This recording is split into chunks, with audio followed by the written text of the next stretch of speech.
All right, everybody, welcome back to the Pat Flynn Show. As you'll notice, this is not Dan John. This is Aleks, the Hebrew Hammer Salkin. Dan just texted me he's having a slight technical difficulty, but he will be with us shortly, and we're going to talk about how to get strong or stronger at the kettlebell military press, the overhead kettlebell military press, a fantastic upper body exercise. There's Dan. We're bringing him in now. Dan, we're already live, so don't say anything too horrendous because it'll be on the record. Good morning to you. Well, good morning. Sorry, the technical difficulty was I couldn't find the connecting wire. Well, I know.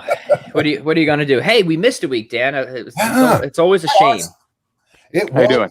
And the thing is, I had prepared my schedule to work around you. I was in Washington, D.C., working with the brave men of a certain group of the FBI.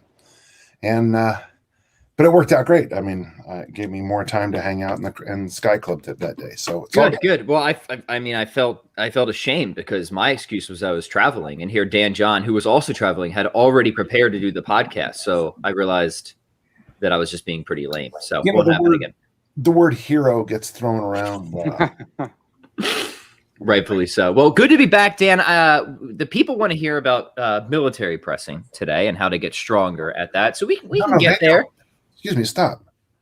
No, what the people want to know is last night's trivia game. Yes, the Andersons pulled off another victory. Our largest margin since the St. Patrick's week. So phenomenal.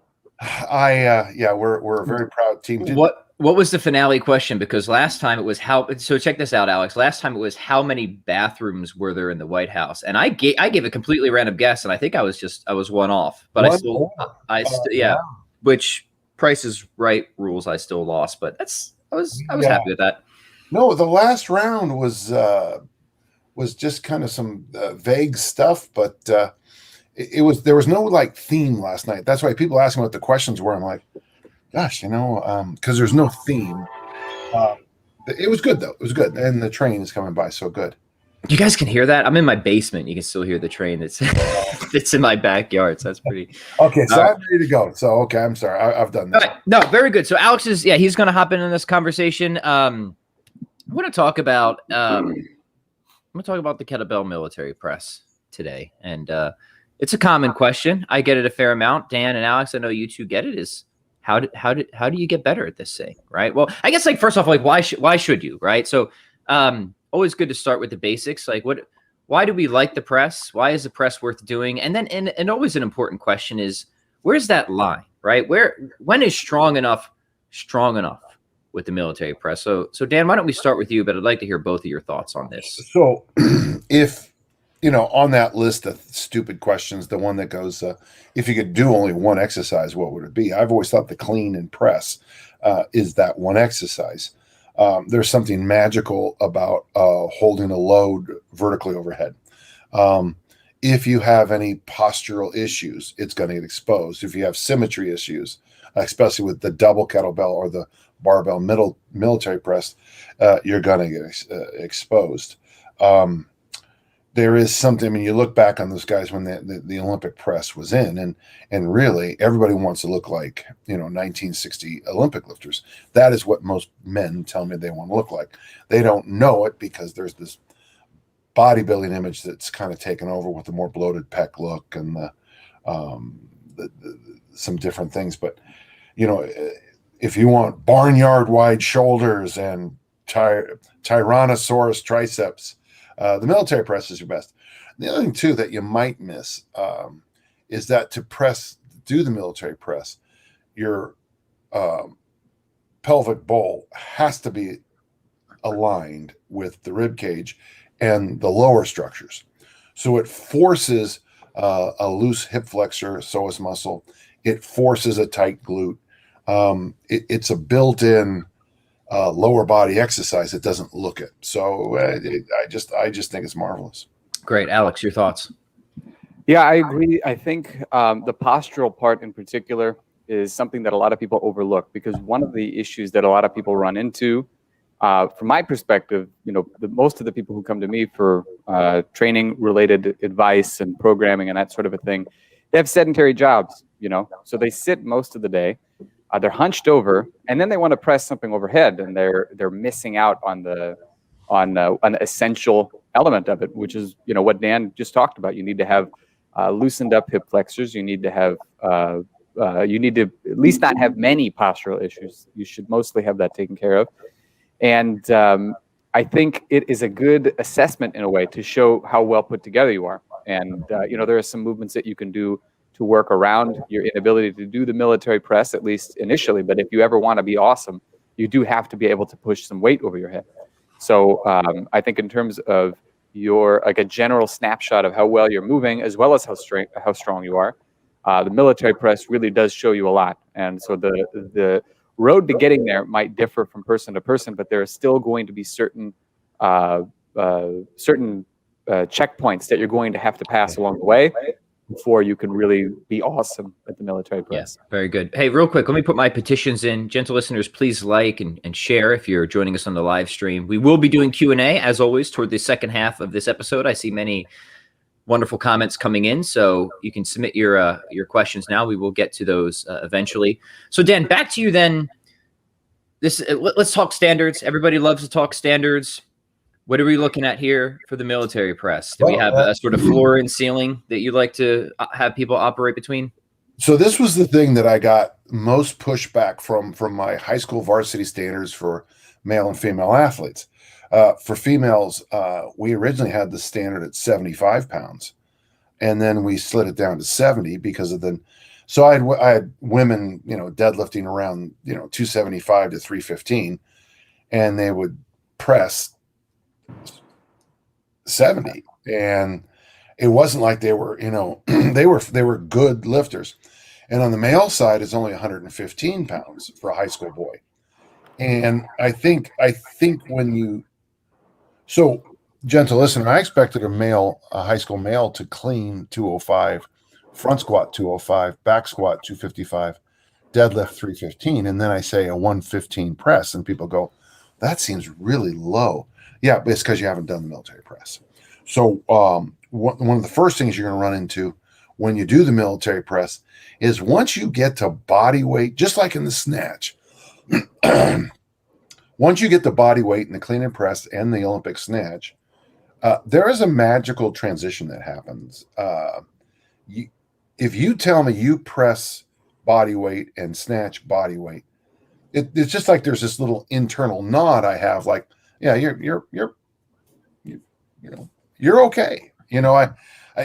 You've covered, you're getting stuff in the weight. The stuff you're doing in the weight room is going to carry over into your life and your field of play. So there's a couple of quick ones. So 70 for a high school. So we're looking, gentle listeners who aren't American, a 14 to 17-year-old girl, 70 pound, 30-ish kilo. Wait, no, check that. 25-ish kilo press-ish. A male, 50 kilo, 52 kilos, 115 pound, and then body weight. Those are fairly tame standards. Right. That tells you why people don't do it. Yeah. When it comes to standards, I like the idea of kind of like a floor and a ceiling. So I like the idea of ranges. Ranges make sense to me when we're talking about standards. Now let's slide over to kettlebells, Dan, because I remember the old standard. I've kind of been out of the RKC sort of world for a while, but it used to be, I think it was, to pass the cert, you had to be able to do 5 double presses with 224s for men and 216s for women. Is that still the standard? And if so, how do you feel about it? No, for one thing, it's 4. Who the hell does 4? It's 4. We've talked about 4 reps before. Who does 4 reps of anything? I don't first. And then Aleks probably does. Aleks seems like a guy who would do 4 reps or something. Absolutely not. Yeah. And then on the female side, we have a lot of wiggle room because, like I said before, I mean, to repeat, gentle listener, one of the great things that came out of the 1950s studies in strength and training is they put these concentric circles on a human figure that was asexual. And the idea was in the inner circle, which is basically your hip and abdominal range, women can get as 80% as strong as men. So if a man can squat 500, a well-trained woman can squat 400. But the next circle out, there's a large drop off in strength. and to the area that this movement here, the forearm extensor, a female can only build that up to 55% of a male. Now, still, so that's why when you teach females a shot put, there's real value in starting, even though you might do their turning drills with their 4K implement, you'd want them to do throwing drills with even a softball or a 1K or 2K load, and to give time for this to develop, this snappy forearm extensor. Mm-hmm.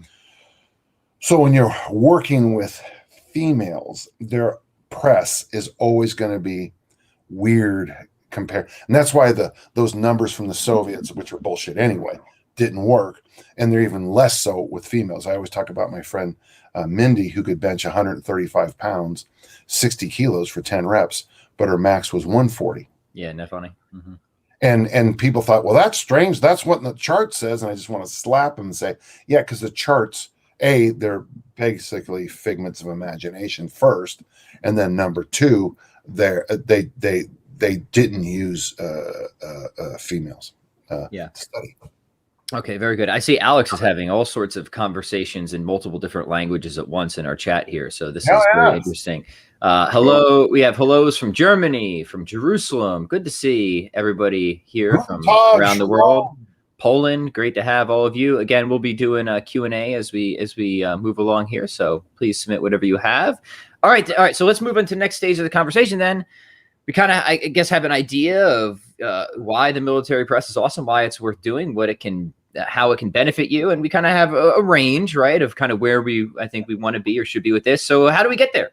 What does a good sort of basic military press training program look like? Dan, how do we get stronger at the military? Lift weights. Press. You got to press. And that is, here's the funny thing about Americans anyway. We do a lot of upper body work, but we don't do very much vertical pressing. Right. And that is probably, here's my list of gaps: no loaded carries, no authentic squatting. So that's why simply adding the suitcase carrier, the farmer walk changes most athletes. Adding the goblet squat is radically helpful. And would you mind to remind me about the goblet squat and rocking in just a minute? Sure. And then there's almost no vertical pressing. Yeah. So when you come to me and as your strength coach, I have you start doing kettlebell presses, which are almost universally overhead. And then we move into some barbell work overhead. We do goblet squats, we do overhead squats and farmer walks and sled pulls. And in a month or so, you're like, oh my God, Dan John is such a great coach. Well, it's not a great coach. You had this bucket of gaps. Mm-hmm. I filled the gap, and now you have, and that magic happened, so. What type of protocol that has always done fairly well for me whenever I need to get the press up, and people that I've experimented on, that's probably not the best way to describe it, but we'll just leave it at that. It's just a basic 3-day-a-week program. And I'll have both of your thoughts on this, where you kind of have one day that focuses more on intensity. You have one day that focuses more on volume and just pure technique practice. And one day where you focus on maybe an explosive variation, something like that, right? So there's a cliche that in order to press a lot, you need to press a lot, right? If you want to get better at pressing, you got to press. It's genius with a capital J, right? But I found that kind of structure works well because you get a decent amount of loading in, but not too much. You hit a decent amount of volume, but not too much. And then you also kind of hit the different ends of the force velocity spectrum with the kind of explosive variations as well. So that's an approach I like. But Aleks, I'd be curious your thoughts, because you've had to kind of like amp your press up a number of times for the various certs, stuff like that. And then Dan, want to know what you do to take somebody from 0 to hero when they're preparing for the certs on the press. Well, one thing I would say is I like your approach. I think it seems somewhat reminiscent of like what they would do at Westside, for example, which is like you have a heavier day and then like a speed day, and then they include some hypertrophy type of stuff in there. Which right. Oh, I'm not original at all. No, that's the thing. Is pretty standard type programming, right? No, but that's what I'm saying is that you shouldn't try to be too original, folks. You should follow a plan that works. I have done some somewhat experimental plans. Sometimes they work out well. Sometimes, I'm able to recertify by the skin of my teeth. Like this is what happened last time. Actually, I just didn't have access to a lot of bells, so I was only pressing my 24s. And one thing that did help, I was doing snatch and press, and I found that was useful. But no matter what, I mean, I think you're going to need to get into volume one way or the other. So sometimes people will make the mistake of pressing too heavy. Again, I've gone that route, and it still worked for me, but it took a lot out of me to do it. And I'm assuming most of you have other obligations, like, to your spouse, your family, work, maybe other extracurricular activities. Being able to turn your neck when you're backing out of the driveway. Right, exactly. You don't want to have like gun turret traps where you just can't actually turn your neck.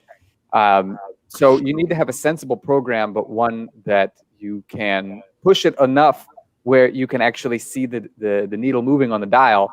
Not something that just gets so slowly, incrementally higher in volume that you get to a point where it's like your entire workout turns into the military press. And that's why I like your approach, Pat, because I think that spending one day where you're going maybe a little heavier, a day where you're trying to press a little faster, and then another day where you're just trying to get in a lot of volume is a nice way to get all ends of the spectrum. So I would say, in terms of just purely focusing on the military press, that would be a good way to do it. The other thing is, I think, and some people thrive on this, would be some assistance exercises might be in order. If you can't get the volume necessary with the military press, tossing in some assistance work to kind of help to boost your results is never a bad idea. Dan, what is that adorable drink you have there? It's called black coffee. It comes from it's mountain grown. It's the richest kind. It's from a small place called Folgers. One of those local hometown companies. Yeah, it's one of those little. Yeah, they're driving out. They're gentrifying. No, anti-gentrifying my neighborhood. Well, so Dan, sorry, Alex, go ahead. Yeah, I was just going to say, it sounds very tasty. Like it almost might be the best part of waking up. Oh, hey, what's actually funny is Alex, he loves his Turkish coffee and all this fancy stuff. So he comes over to our house, right? Yeah. And my wife had already brewed coffee. He comes up, he gets a cup poured, and he goes crazy over it. Thinks like this is the best coffee he's ever tasted in his life. Ask what it is. It's Folgers. I don't think I said it was the best, but I did say it was very good. You were going crazy, man. You lost it. I'm doing a cert this weekend. Not a cert, pardon me. I'm doing a workshop this weekend for Ben Fogel at Epic Fitness, just kettlebells. So I asked him, I have a church coffee urn, one of those old stainless steel ones you always have. Yep. I love church coffee, where they make it and the pot hasn't been cleaned since the guys came back from World War II, and it's, when you plug it in the wall, you get hit by a spark and it, makes your eyes, that's my favorite coffee. That's best kind of coffee. Yeah, the kind of coffee. All you have to do is add hot water because it's so stained that you get plenty of coffee. Yeah. Yeah, love it. Hot bean water. Good stuff. All right, Dan. So you're prepping somebody on the press. What's your general approach look like these days? Well, in this perfect world, like if I had plenty of time, I wouldn't mind up to 5 days a week pressing. But now if we're going to go up to 5, this is kind of more of an easy strength thing.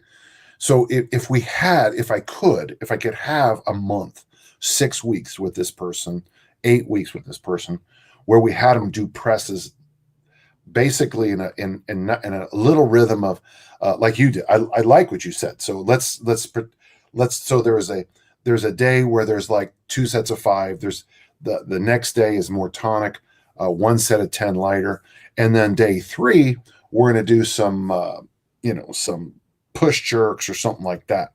I like this kind of idea, what you said. But day 4, so we're still in the same week, 2 sets of 5, 3 sets of 3, where you're pressing every day for a while. Now we're talking about specifically the military press, gentle listener. So for me, I'd rather have you practice the guitar 5, 6, 7 days a week when you're first learning than practice it once every 2 weeks. Does that make sense? I'm trying to get some.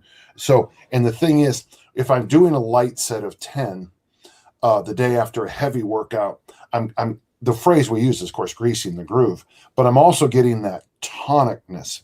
So, okay, once we've done that, I got to tell you, Pat, I got a little bit of I don't want to be inappropriate. I enjoyed physically hearing you say volume, intensity, and explosiveness in a week. I thought that was really good. What would be nice is that if we did we go do it like I'm going to do it like an athlete. I would go intense day 1, I would go volume day 2, and then I'd be explosive on day 3. Okay. Then what I would do, so I like that 3-day-a-week program. In fact, honestly, Patrick, to be honest with you, we might be done, but I do want to add 2 more thoughts. Let's do it. And then if I see that you do have a weakness, and almost universally there's 2 weaknesses. Everyone thinks that the midpoint is the weak part of the press. I've always thought, just like the pull-up, that is the ending point we need. So if you have issues, we would do, now I got it. So when I trained with Dick Notmeyer, at the end of every clean and jerk, we did these little press outs like that. Mm-hmm. I wouldn't mind either doing so I'm doing a set of 5, 1, 2, 3, 4, 5. And at the end of the set of 5, I do these quick little, just the last like 20% range of motion. Yeah. We would do, I mean, I don't think I ever counted them ever, but since this is the age of I'm too stupid to train myself, it'd be about 4 to 8 of those little, because 4 is the only number that's correct, to 4 of those. And then the other thing I think helps is I would have you step, we used to call them press heaves. You step back from the rack, and you could do this, by the way, with kettlebells easily too. Double kettlebell clean, the heaviest bell you have, get it here, and you kind of go, okay, and it's so a press heave. So if I press 3, how do we describe that in words for people who are just listening? What the press heave well, is? hold on. If you're watching, you got the demonstration, but yeah, if you're just listening, hold on. Let me draw you a word picture here. I crack myself up. Okay. Fortunately, I make myself laugh. I don't make anyone else.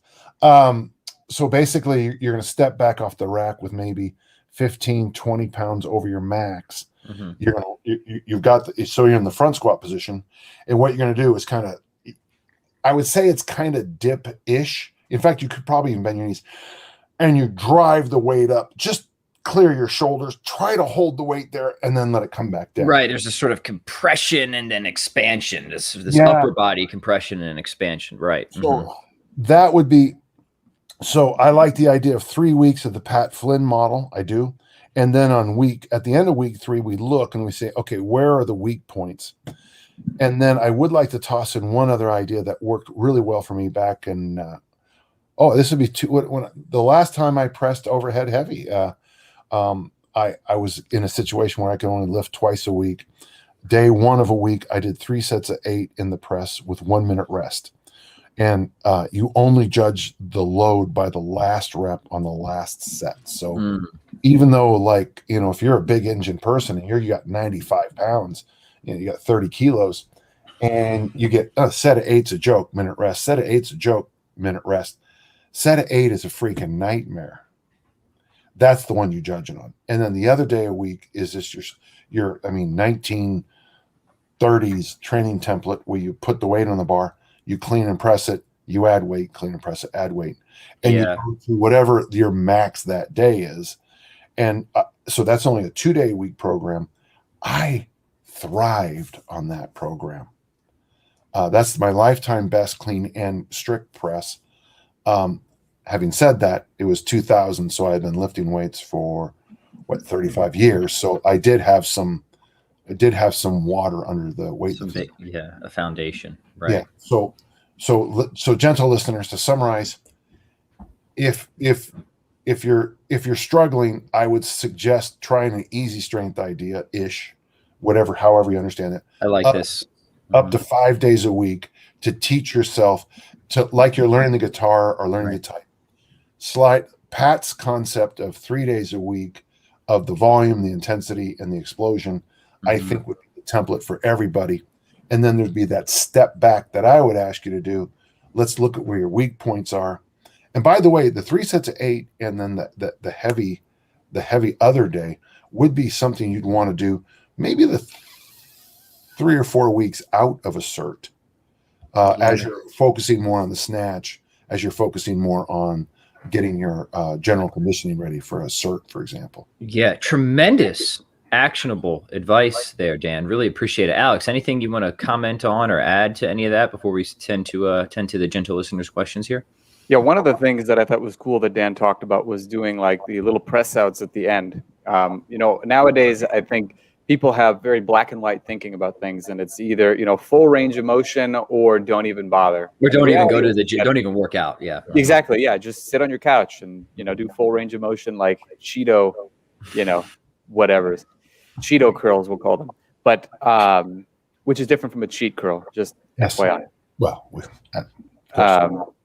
but at any rate, I remember reading about Chuck Sipes' training program back in the day, and this guy was like 198 pounds, could bench press 600 pounds, and he worked 12-hour days as a lumberjack. Pat, I showed you his picture once, and you laughed at how like unbelievably insane his forearms were. They were like, yeah, I think I remember this, right? Yeah. But he used to do those too. He would load up 100 pounds over his best lift, and he would do like little press outs, so like 1/8 of the range of motion with like the military press and the bench press.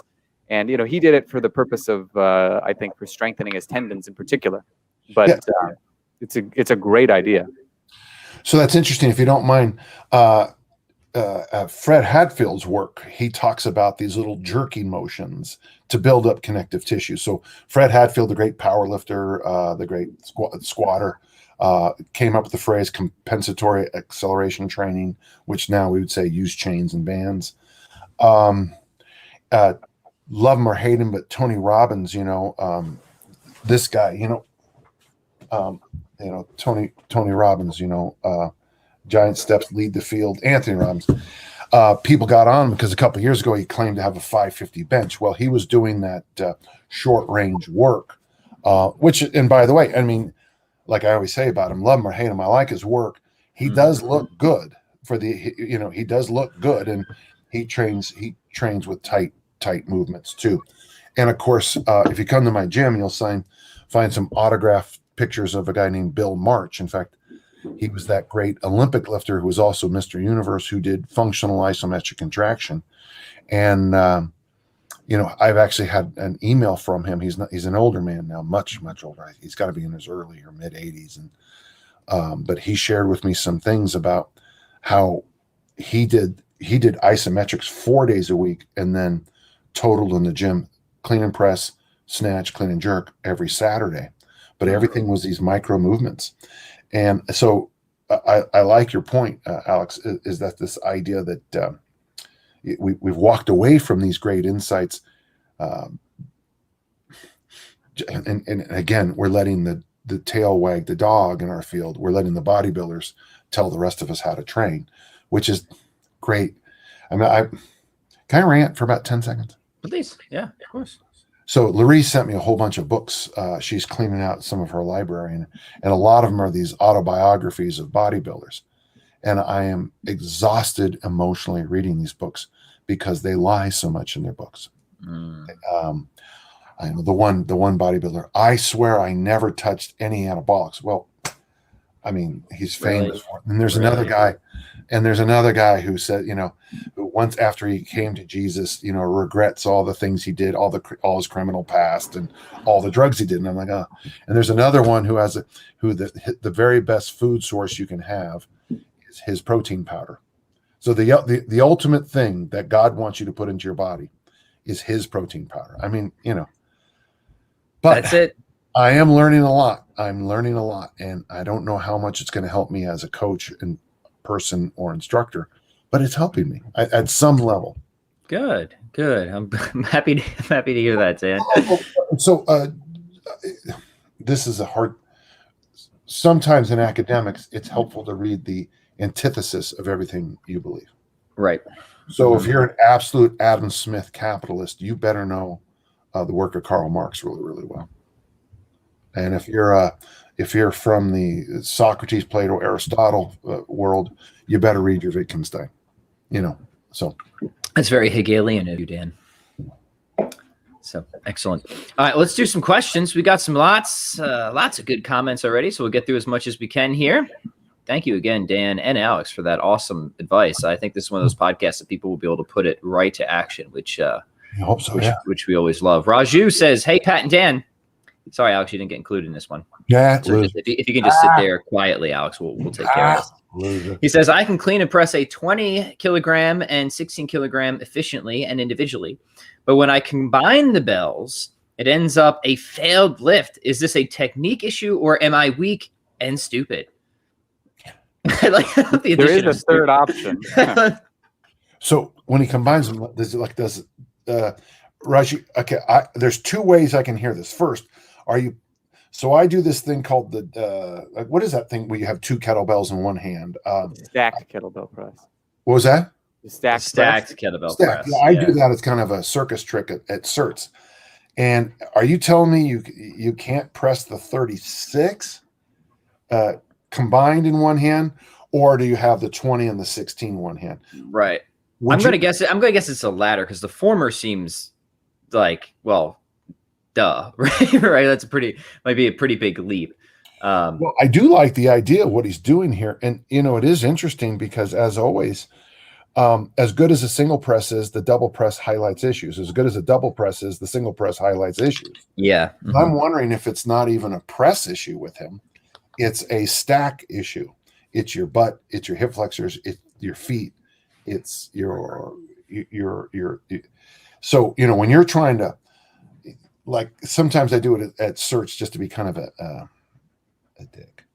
But I'll do a one-footed, so I'll take 1 foot up off the ground and I'll press the 40 and I'll show as little tension as I can with my offside. Now, the reason I do that is because okay, thank you, Raju. The reason I do that is trying to show them that when your engine gets to a certain place, you don't have to have the tension that I don't need a ton of tension to press the 24. I don't need any at all. I'm not bragging. I'm just saying straight up. But it seems for this listener, Raju, that when you got the double press, I would argue that it's what lies beneath one of Harrison Ford's better films that no one likes. I know. I like that one. Yeah, I like that one a lot. Yeah. What lies beneath is the problem, Raju. Yeah, that one's a hidden gem. Yeah. Yeah, it's not your press that's the issue. It's everything below your pectoral line that might be the issue. Gentlemen, what do you think? I think that is a very distinct possibility because a lot of times, you can get away with, we talked about the posture earlier, you can get away with a lot more with a single press than you can with a double. There's no side bend, to kind of help you out with the double like there is with the single. Your T-spine mobility really has to be on board. The other thing that it could be is, let's imagine everything else is held equal. Like, let's say you got good enough mobility, good posture, you're maybe just starting off with kettlebells, so your tension might still need a little bit of work, but it's otherwise pretty good. There's always the possibility that it's just a matter of the bilateral strength deficit, which just means that we've only got so much like neural juice that you can put toward a particular activity, and if you try to spread it between both limbs rather than just one, you might find that it's going to be harder. Like, for instance, let's say your best press overall is the 20 kilo, right? And then you add a 16 into the other hand. Well, now you're taking some juice out of the side that is pressing the 20. And as far as I know, the bilateral strength deficit can be up to 25%. So that means that, maybe a pair of 16s, you might be able to squeeze out a rep, but the addition of that extra weight in the 20 could be the issue. So it could be a number of things. We just don't really have enough information. But I would say start with the most obvious thing first, which is what Dan said, the strength. You want to make sure that your butt is tight, your glutes are tight, everything else is under control. But then after that, it might just be a matter of like you need to spend a little bit more time, getting good with both the 16 and the 20. And then eventually, the double press will be more doable. And I would be curious, and Raju, please comment if we get through it. The rest we'll try and circle back to this. But are you able to seesaw press as opposed to double press too? That might help to diagnose some issues here. And one thing about the seesaw press is, which one do you mean? So, gentle listeners, what I'm showing the seesaw press, the original that I learned. It's when I was young. Is that you pressed fully with your right hand, brought it down to your shoulder, pressed fully with your left hand, pulled it down with your shoulder. Yeah. Then the seesaw press became, as I'm going up with one hand, I'm coming down with the other. Right. Mm-hmm. There's a seesawy look, but the one I've discovered I like the best, and it might be good for Raju. You have both bells overhead. Mm-hmm. You bring the right one down to the shoulder, press it back up. Way back up. The left one back down to the shoulder. Yeah, that's cool. Well, let's get some names on there. So I'm with you, Dan. When they're moving simultaneously, I tend to call that seesaw press. When only one is moving at a time, I call that alternating press. Okay. And then I guess we just call it reverse alternating press if they're held at the top. How about that? We'll fix that. We'll fix that terminology for all eternity. And the reason I would, when I pull you aside to assert if you have press problems, very often the alternating, what did you call it? The reverse alternating? Yeah. Okay. The reverse alternating press is one of my recommendations because what the person doesn't have is overhead stability. Yeah, great. Good stuff. Bench press, but no ability to hold a load over their head. Right, cool. Joey Yang's checking in. He sent me a very nice piece of correspondence last night. He was excited for the stream. He says, hello, Pat, Dan, and the Hebrew Hammer. It's your favorite fan follower here in Korea. It's 11 p.m., so I'm tuning in with some Canadian whiskey, Crown Royal. Hello, Joey. I know Joey. I've met him. He's a great guy. He actually helped me with interpretations at a not interpretations. When I say translations, thank you, Keith. Got to stay off the drugs before 8 o'clock. Oh wait, it's after 8. Joey was really helpful. Good dude. Thanks for coming aboard, Joey. Yeah, thanks for being here. Thanks for staying up late. If you got us a question you want us to jam on or something, Joey, let us know. But good to have you here in the stream. Anthony says last week's traffic ride home wasn't the same without you guys. I know. I'm sorry. That's okay. I stared at my computer for the entire hour, so that's good. Sammy says, hello, my three wise men. Saul says, cheers from Minnesota. He's got double mugs this morning. He's got a protein recovery mix and coffee with coconut. Oh, geez. Well, all right. Yeah. All right. Let's find a question here. So always good to see the comments. Hello, everybody. Sorry, scrolling. I see a lot of Aleks typing in squiggly marks here. Jonathan is from Tampa. Congratulations on this big Super Bowl win. Saul has a question here. He says, I've had levator scap issues from the past years in the time trial position on his TRI bike. He's recently been doing military press, and it started to twinge a bit, especially on the downward motion. Do we have any advice for him? Aleks, I saw you already typed something up. Do you want to just reiterate that? Yeah, one of the things I suggested to him was to see an ART certified chiropractor. I've had some levator scap issues in the past, and other things in the shoulder girdle that will sometimes crop up while you're pressing. And I think that is probably going to be the best thing to do. You want to get somebody to diagnose it and tell you what's really going on. Another thing that might help, and this is just meathead Aleks talking, so I'm not saying that this is definitely going to be the thing that will do exactly what you need, but doing some shrugs might help, because I believe that can actually help to kind of stretch out the levator scap. So if you have like a pair of kettlebells and you want to do a couple sets of shrugs, you might find that to be helpful. But I would definitely see a professional first and foremost, just because they might be able to tell you other things that are going on that is causing the levator scap to bark at you. Well, you know what? This is a good time because, Dan, you said you wanted me to bring back up goblet squats and rocking. So why don't we spend a little bit of time talking about some maybe supplementary exercises that either directly or indirectly may help people with the military press, either in performance or just general safety and stuff like that. So, yeah. Well, the only thing I would like to do, at first, I like Aleks instantly went to go see somebody. I have some screwed up. So, throwing the discus for, I don't know, what was it, 50 years or 40 years or whatever, at a high level, I've got all kinds of issues, through here. And I also play in American football. I got issues in here. So Mike, who's my physical therapist, great man. Hi, Mike. He basically gave me some good advice about my little issues. I think it's scap issues, but my job is to not know anatomy when I'm getting help with a physical therapist. My job is to do what he tells me to do. And two things he told me to do was stop doing neck mobility work, which, by the way, I'm not telling the entire world to do that. This is for me. But the thing he had me do is just very simply what you said, is do those shoulder shrugs. Well, about 2 days after I start taking his advice, I get a crack in my neck and scap where literally, I tell you, literally, I could feel all of a sudden everything slide back into place. So get a good set of eyes first. Get somebody who knows what they're doing first. Then this is going to be the hardest part. Follow their advice. Oh, I was with you until that last part.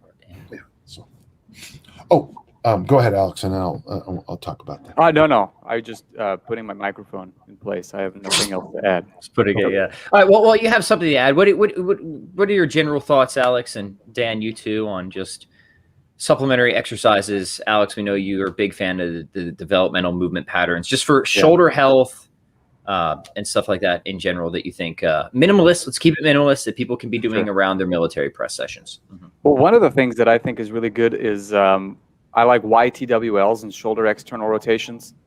YTWLs help with strengthening the lower and middle traps, which help you to pull your shoulder blades down and back, which is very important for military pressing, pull-ups, really anything. And then shoulder external rotations, which I will usually do. I'll just show you right here, like this. I have my elbow propped up on something, and I've got maybe very light weight in my hand, maybe even no weight, depending on how new this is to you. But most of upper body strength work that we do is very intensive on the internal rotation of the shoulder as a necessity of the movement. So, push-ups, military press, pull-ups, rows are about the only thing that aren't really intensive on internal rotation. So it's just helpful to have a little bit of external rotation work just to kind of keep your rotator cuff happy. The rotator cuff is going to get worked when you're doing anything overhead anyway, but never hurts to do a little bit extra, I have found. And those two things have helped keep me from getting, what I used to get, which is a lot of like knots in the shoulder girdle and stuff like that. So highly recommended. I pulled up this comment here, Aleks, from Aaron, who says that he doesn't have pain, but he's got the Rice Krispies going. He can feel and hear a lot of the crunching through his press. So anything in addition to what you just said that either of you would add to for Rice Krispie syndrome? Well, generally, if it doesn't hurt, it's not like an immediate concern, but it might be indicative of some sort of movement issue or like a muscle imbalance. As far as I know, I could be wrong about that. It might be good, again, to see like a chiropractor or physical therapist who could explain it and maybe give you some ideas on how you can keep things moving a little more smoothly so you're not, wearing your joints down. Dan, Jonty wants to know, why is overhead pressing better than bench pressing in general? First off, did we go on the record and say that? Because I didn't. Now, here's the thing, Jonty, is that, well, in my world, overhead pressing tends to be better because no one's doing it. So if my opponents and my athletes' opponents are not doing something, we are, that puts us ahead. So I like it better. I would prefer overhead pressing for anybody who's over probably 30, just because of what happens to the body as we age. As we age, as you know, there's this, especially if you're sitting at our desks today talking. Now, I know a lot of you assholes out here don't agree with Yonda, and you're wrong, and I'm right. Yonda is right. But as we age, the pecs tighten up, and there is this kind of a coming forward. If you continue to press, overhead press, you keep the deltoids firing, you keep the triceps firing, you look better, you feel better. When your neighborhood gets hit by a really big storm, your neighbors come over to ask you to move stuff, even though you're older than they are. So that's why I like overhead. I also don't like bench pressing because, in very, very few sports, and I'm a thrower, and you don't bench press the implement, you snap the implement. The bench press doesn't carry over to a lot of things. The one-arm bench press does, but not the two-arm. But Jonty, I don't know if I ever said better. That would be an unusual thing for me to say. Yeah, but I mean, better for what? If you're competing in the bench press, then you got a bench press, right? But barbell bench press, I rarely do ever. I do dumbbell. I do some dumbbell work. That's a nice compliment for me, anyways. And I do dips. So I've got, for my primary pushing, you've got the kettlebell stuff, the dumbbell stuff, and dips and push-ups. Always, you can't go wrong with the standard push-ups. And I would like to point out that I believe that the bench press was adopted by a lot of people because it helped their military press. So again, if you want to ask which one is better, people started doing the bench because they wanted to get their military press better. So, and the bench probably is the most recent of our movements. Some people think that Father Judge at Notre Dame invented it. Some others say, well, actually, it's from Germany, which makes sense because Father Judge was a German from Germany. It's relatively new. The thing about the bench that makes it so good is that it is probably the exercise that you can gain the fastest and still walk up and down stairs without getting sore. I thump around many days.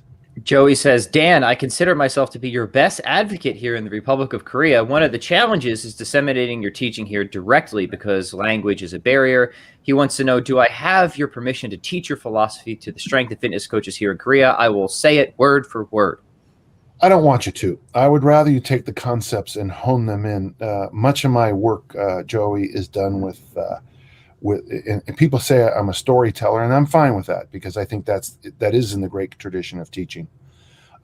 Just re-listening to the Epic of Gilgamesh yesterday, and people like my mentor Jack Schrader taught me.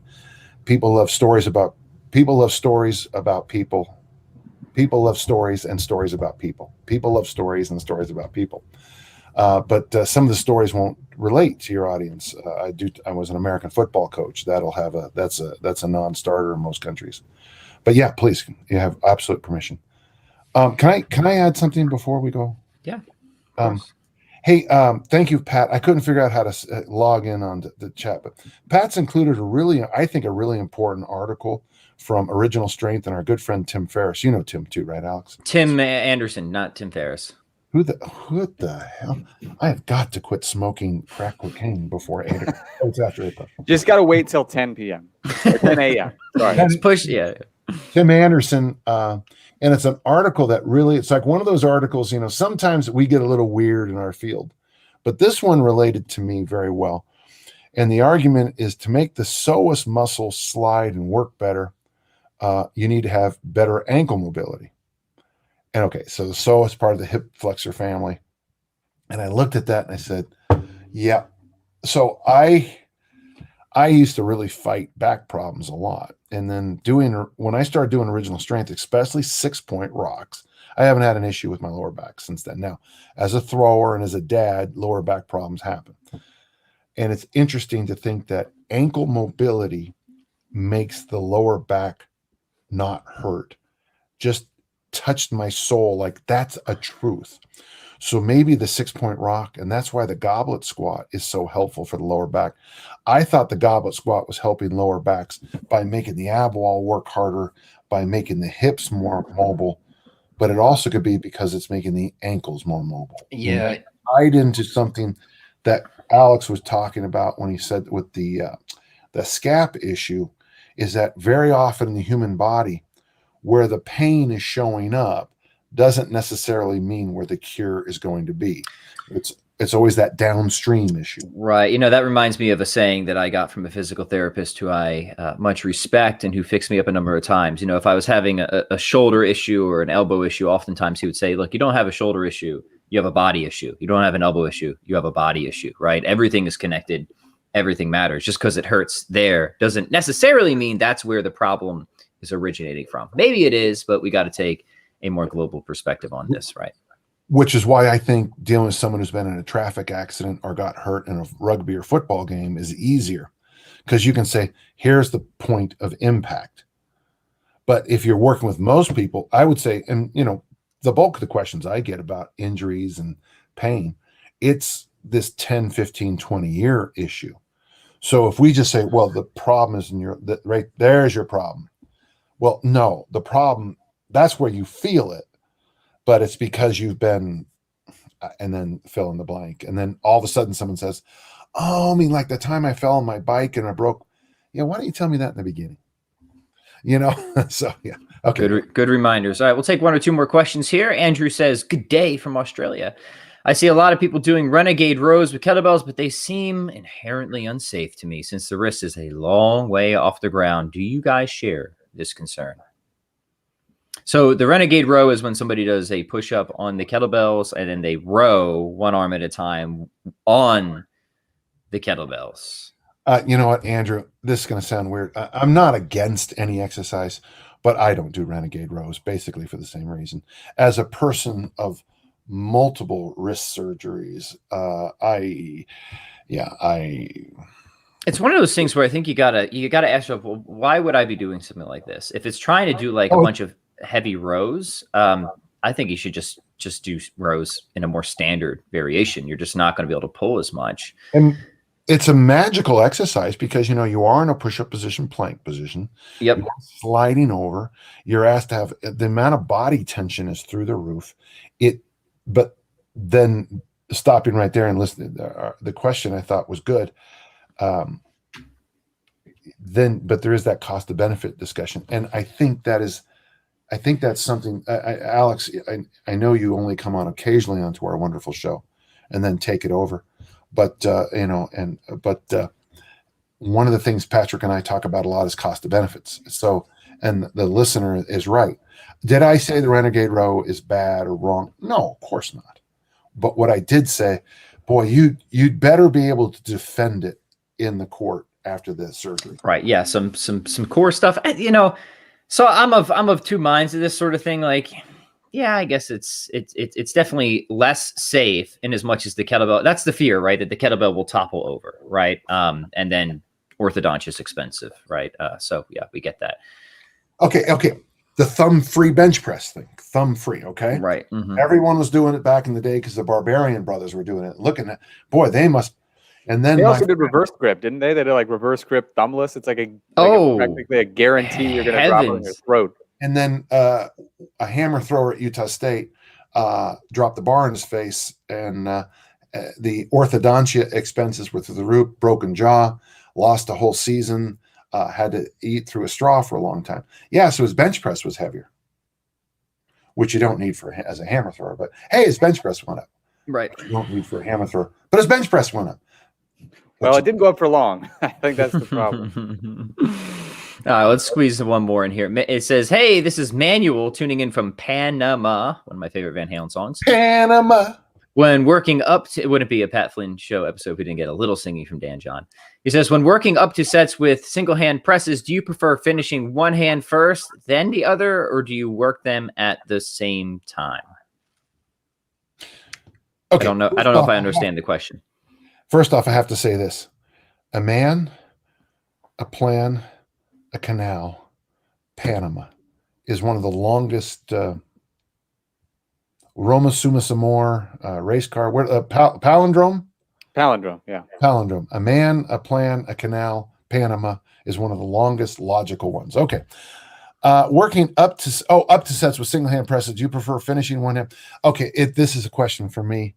It's a term I use. So Pat, sometimes I'll say, we're going to do up to 25 reps, both hands in the press. And that means however you get to 25 reps. So you do a set of 7, followed by a set of 5, solid 6 by a 3, and then it totals 25 reps. I see. It's the same as ish, but a little bit more organized. Right. Generally, what we do, and the name is no longer there. Manual. Generally, I would do one side first and then the other. And the only reason there's no science except the fact that I get lost when I mix and match the sides. So there's no way in hell I'm going to remember how many reps I did a minute ago on the left side. I'm not dumb. I forget things. Okay, excellent. Hey, before we wrap it up here, what is everybody working on? Dan, let's start with you. What's coming down the pipeline at Dan John University? Have any projects that you've been cooking up that you want to tease? First, everybody's working for the weekend. So the couple things the gentle listener should know. First, I'm going to start doing a weekly essay again. I miss it. I don't have any writing assignments right now, so I'm going to start doing a weekly, maybe page or two. Number 2, I'm on Rusty Moore's Virtual Impact 14-day diet right now, which is very, like we talked about before, Patrick, very similar to yours. Basically, I'm eating a lot of vegetables and a lot of chicken, drinking a lot of water, a lot of Crystal Light, a lot of coffee, a lot of tea. It's weird to say this, but I'm down a pound from yesterday. I'm like, huh, that's weird.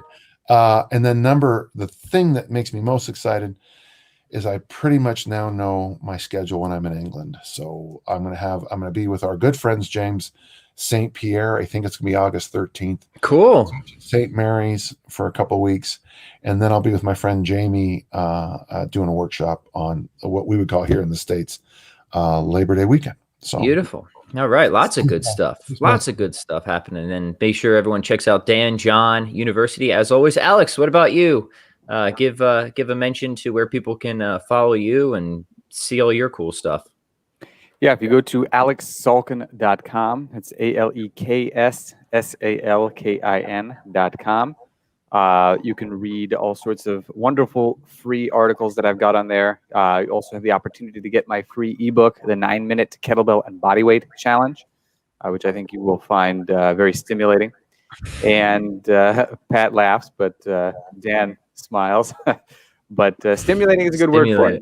Trust me. It is. Even the nice thing is you can do it even if you're already doing a current program. So it's not going to interfere with your training. And it's fun on a bun. So there you have it. Fun on a bun. Dan looks like he's going to say something. Also, too, I completely redid my gym. And Pat, good for you. You are on the Hall of Fame. What? Your pirate map, 14-day pirate map, the fat loss pirate map is on my Hall of Fame. Awesome. Maybe we can get a preview of that next episode or something to see the new setup. That'd be cool. All right. Yeah. In fact, maybe I can take care of that for you. Yeah. Sounds awesome. Well, gentlemen, thank you so much. A pleasure as always. Thank you, Aleks, for being our special guest today. And same time next week, I believe. I apologize about my little issue. It's kind of embarrassing that I had to power up something else that I rarely power up, and I lost the cord to my. I went like this, and I put it down, and then I went like. And then when I put it down, it just went off into the ethos. Always forgiven, Dan. Always forgiven. Thank you for being here. Thank you for the awesome pressing plan. And everybody, if you enjoy this, please, as always, share, comment, like, subscribe, all that good stuff. We'll see you next time. Adios. Goodbye. Goodbye.